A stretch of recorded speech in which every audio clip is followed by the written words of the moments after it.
बर्तमान समय पाणीपाग विभाग पक्षर मिलता लाटेस्ट खबर अनुजाई खबर नुहे चेतावनी। पश्चिम ओडिशा रे 45 डिग्री पार कर तापमात्रा 30 तारीख पर्यंत जड़ब ओडिशा।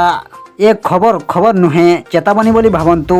आसंता 30 तारीख पर्यंत जड़ब ओडिशा। पश्चिम ओडिशा रे 45 डिग्री बढ़िब पारद। गोटे घंटा खरारे ठिया हेले हृदघात अंशुघात संभावना भी ढेर अधिक अच्छी। पाणीपाग को नहीं सतर्क कराइले सोआ सीईसी निर्देशक डॉक्टर शरद साहू। तेबे आसंतु वर्तमान समय पाणीपाग विस्तृत खबर उपर टिके नजर पकाइबा, किंतु ता पूर्वरु वीडियो को गोटे लाइक करंतु एवं वीडियोटी को आपण मानक सांगसाथी मानक बहु मात्रा रे शेयर करंतु।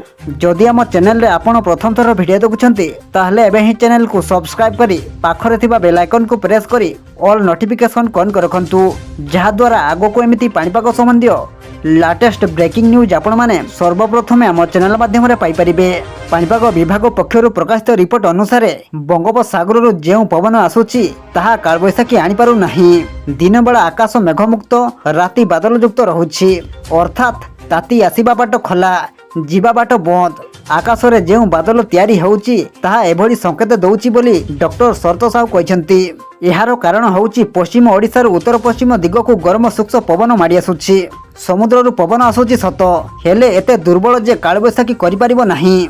फल आभ्यंतरण ओडिशा 45 डिग्री छुईबा सहित उपकूल अंचल रे भी प्रचंड गरम गुड़ुगुड़ी अनुभूत होबार संभावना रही। सेहीपरि तापमात्रा जहाँ रहुछि पाणीपाग स्थिति जोगु आहुरी 10 रु 20 डिग्री तापमात्रा बढ़ी सही तापमात्रा फिल लाइन होउछि। माने 35 डिग्री थिले 55 डिग्री एवं 45 डिग्री थिले 65 डिग्री भली अनुभूत होउछि।